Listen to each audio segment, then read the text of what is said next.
Marco, Sean, I'm confused. yeah, You, I you know did that. hard. You did, I know. I'm always confused. You did hardly any conversations at RSA conference in San Francisco. Yeah, your voice is gone. I don't know what's I going well, on. hardly. That's. I didn't do as much as you did for You sure. did quite a few actually. I did a few, But but now we're on the road again. we are. Well, We've you we left are. San Francisco. I'm I again. follow a little later. You dropped me off in LA somewhere, LA-ish, driving back from San Francisco, and I'm making my way to Barcelona Yep. for one of I have to say, no offense to the RSA crew, but OWASP puts on some of the best, for me, some of the best conferences. They're my people, developers and engineers and AppSec folks. So I'm super excited to be in Barcelona for the event, and I'm even more excited to have Kate on with us, who's hosting a keynote, which is pretty exciting. We're going to talk about connecting the human behavior to the science and to the practitioner and all that good stuff. And Kate's going to tell us a bit about that. But before we get to the topic, Kate, a few words about what you're up to, your role at the university, the work you're doing there, anything else you want to share, your connection to OWASP, and how you got the keynote, which is cool. Congratulations, by the way. Thanks. It's also a pleasure to join you on this podcast and to share my perspective and hopefully to engage more people joining OWASP and attending my keynote. Well, I have pretty diverse background. So coming from Minsk, Belarus, I studied also in Italy. And in nature, I'm an empirical scientist. And I would like to share my perspective on how to conduct research with real world, with practitioners. Right now, I'm into human factors in cybersecurity research and usable security. So for me, it's the most interesting to find out how different stakeholders in organizations understand the same cybersecurity concepts and how the gaps in this understanding cause problems and make companies vulnerable. So in my keynote, I would like to talk about the challenges that we as researchers face when we try to reach out to practitioners, engage them in our studies. Many of you probably received survey invitations or requests for interviews, but it feels like, is it really science? What can I do with this? Yeah, like we doing an interview, we sharing our background, expertise, our perspective.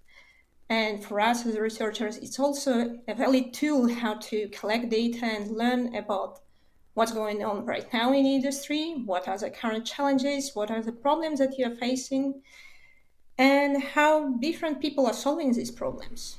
All right. Let me ask you a question before Sean goes more deeper in Before the I go, in the dive. AppSec world. I'm more interested into, of course, what you said, the human aspect, but also the science and the relationships. So often we talk about these cybersecurity being an industry that is relatively young.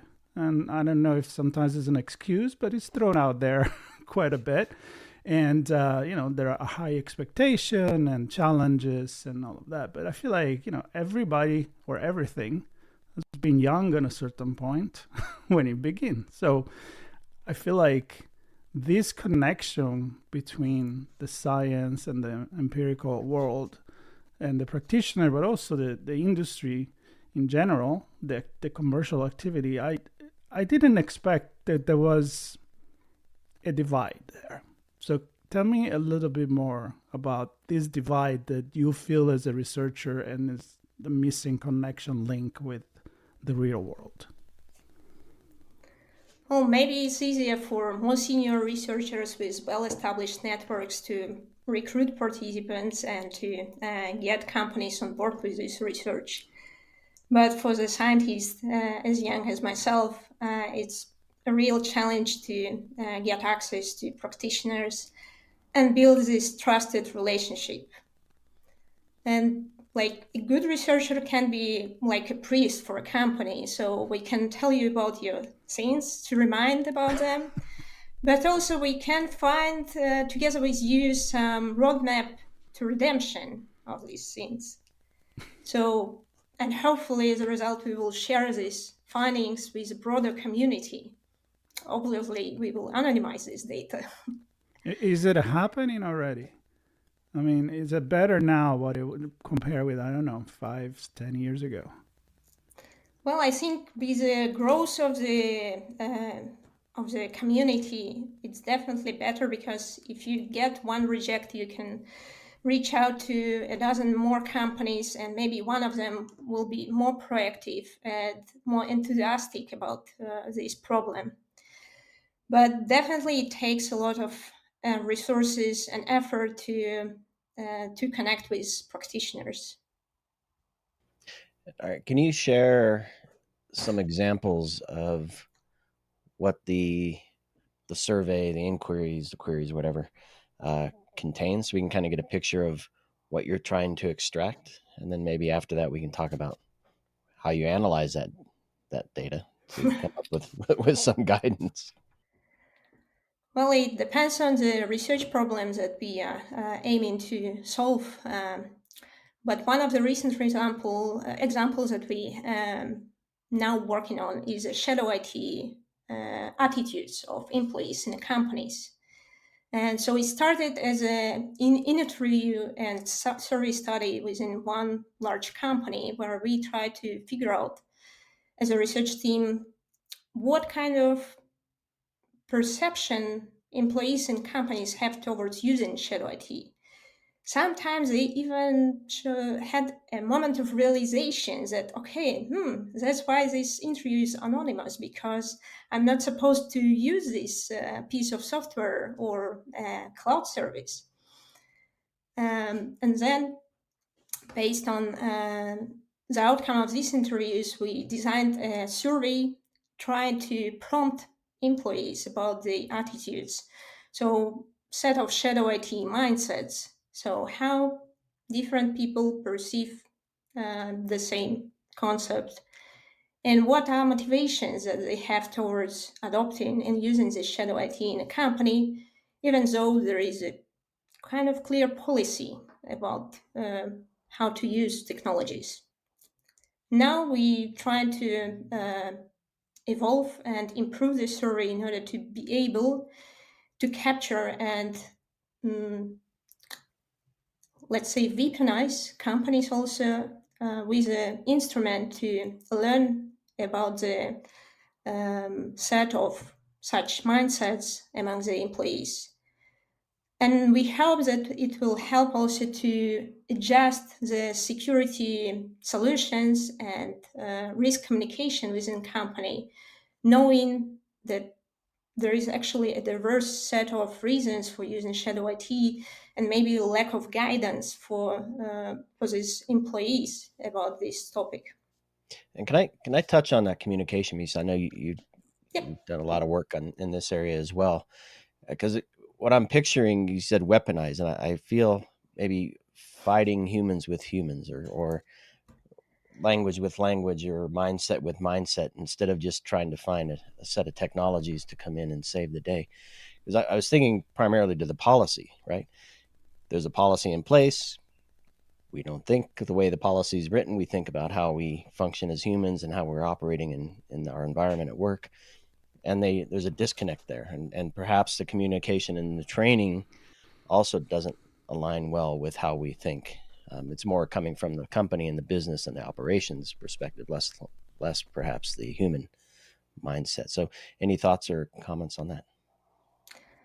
Well, weaponize here, using it in a more positive way to help companies also to realize this lack of communication or lack of more targeted training.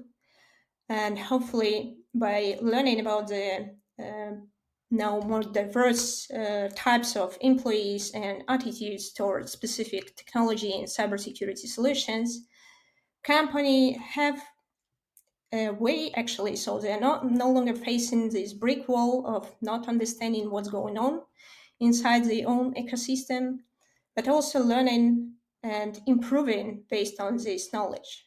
So more adopting evidence-based approach towards also how to train the employees, how to communicate about risks, but also what sort of technologies are working or not and how to improve them. So I'm going to jump in with this because I can see we always talk again about sharing information, threat intelligence, collaborating in the community, keeping a secret, keeping the breach. It's old school, keeping something private. I mean, I know it's a competitive world, but if we all want to be a little idealistic, we all want to win this battle against cybercrime. So I feel ideally, the companies and the professionals should welcome the contribution of a party like a research group, a university, to be above the parts most of the time, and that's so. I'm just wondering, why is it a lack of incentive for the company? Is it trying to protect their secrets? What's your feel about this? Well, I can only speculate because I'm not a company. Right. Yeah. Your perspective. Your perspective. Well, I think it depends on the goals of the company. And actually, I have good examples of a productive and collaboration with people from industry as well. But mostly what kind of unites these people for me, this is a kind of inner curiosity about learning more, about using a new methods or new solutions. So also kind of inner incentive to share their own knowledge as well. Mm-hmm. So it's more mutually beneficial process. What kind of stops other practitioners or management of the companies, maybe the goal and kind of the goal of making more money, attracting customers, increasing their revenues, who knows? Sean, do you have an answer? I always have the answer. It's 42. I want to, I think two things. I want to have a deeper conversation on this topic with you. So perhaps you'll join us again for more discussion. I'm actually thinking, because I have a human-centered sub-series on redefining cybersecurity that I do with Julie Haney. She's all about human-centered security practices, and I think the three of us have a great conversation, so we can explore that. But I want to specifically get to your keynote as part of OWASP 2025 Global AppSec EU in Barcelona. So it's called Outside the Ivory Tower, Connecting Practice and Science. It's Friday, May 30th at 9 in the morning to kick things off that day, I think. Give us an overview of this. Don't give away any secrets, but the overview of the structure, what you intend to share with the audience, what you hope they'll take away from hearing from you and engaging with you that day. Well, I can give a little preview for my talk as well. One interesting fact that I learned when preparing for my keynote is that there is a huge gap actually between research publications and adopting some technology in practice. So this research gap hasn't been explored for computer science or cybersecurity, but for pharmaceutical and medical research, it consists 15 years now. So between researchers finding some cure or drug and actually putting it on the market, a lot of time goes. I feel like with the technology, it might be quite similar, about a decade probably. So if we look at MFA, for example, this technology has been patented on 1998 in AT&T research labs, if I'm correct. But do you remember when we started using it? Yesterday. I think, funny enough, Microsoft just announced they're only going to use MFA now, right? No more passwords. So basically an MFA-driven access login. But yeah, I mean, I'm sure there are many, well, certainly many apps that don't enforce the use of MFA or some additional factor. And I'm sure not every organization applies it widely or routinely across everything either still. So. Yeah.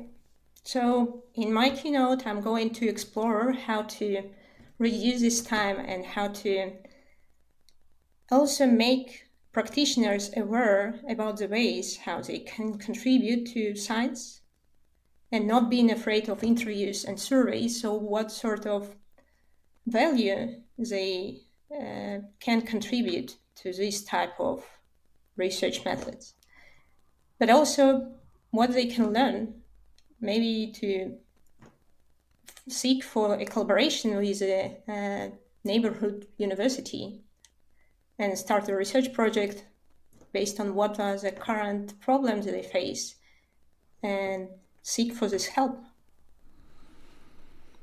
Well, I feel they do science as well. I mean, I may get a little philosophical on this because even when you work for a company and you're in development and research, you're still doing science, right? You're still innovating, you're still inventing, you're still finding solution to a problem. I think that the goal, the final goal, may be a little bit different, but I don't see it to be impossible to make it converge. So I think what you're doing it's extremely important. I think that also there should be a reach from the other side as well, and I'm sure in some cases there is, to collaborate with research group and universities. So I love to hear the, like you mentioned a little earlier, the success stories as well that are already happening. There are those that do collaborate. They come out from the tower and they do these, and I feel like OWASP it's the perfect place to do that. So yeah, that's why for me it's also important to reach out and talk to the OWASP community, because you are our fuel basically and source of knowledge for our research, not specifically for mine, but in general for cybersecurity. Right. Is also an important part of community. Yeah, absolutely. Especially since these teams are building apps with security built in, hopefully, right? That'll impact many people. Kate, I'm excited to hear your keynote on Friday. The entire conference, there are 3 days of training, 26th to the 28th of May. And then the 29th and 30th are the keynotes and sessions and presentations and panels and all that good stuff. I'll be on location that week, hoping to catch a selfie with you and maybe a chat there as well. And with many others, we have more coming from OWASP AppSec Global. We're going to get an overview from some of the organizers and some chats with some additional folks who are speaking there as well. Kate, congratulations on getting this keynote spot and sharing this information and getting that call to action out to this very important group. And I look forward to seeing you there. Marco, anything else? Nope. I hope that with my intention to be much more in Europe next year, it's going to be a lot easier for me to just jump on a plane for like 45 minutes and join the OWASP community, which I'm not going to be part of that. And it is Sean's passion. It is my passion. But I have met so many people in this community, and it is a pretty awesome community. It is an awesome community. Yeah. Yep. All right. Well, with that, I will say thank you again, Kate, and safe journey to Barcelona. Thanks, everybody, for listening and watching. Please do subscribe and share, and stay tuned for more coming from OWASP AppSec Global EU, and more on location with Marco and myself. We're busy over the next few months. London coming after that, after OWASP. And Las Vegas after that. And Las Vegas after that. So stay tuned. Thanks again, Kate. Thank you, Sean. Thank you, Mark. And I'm looking forward to meeting you in Barcelona. Thank you, Bye. Kate. Bye.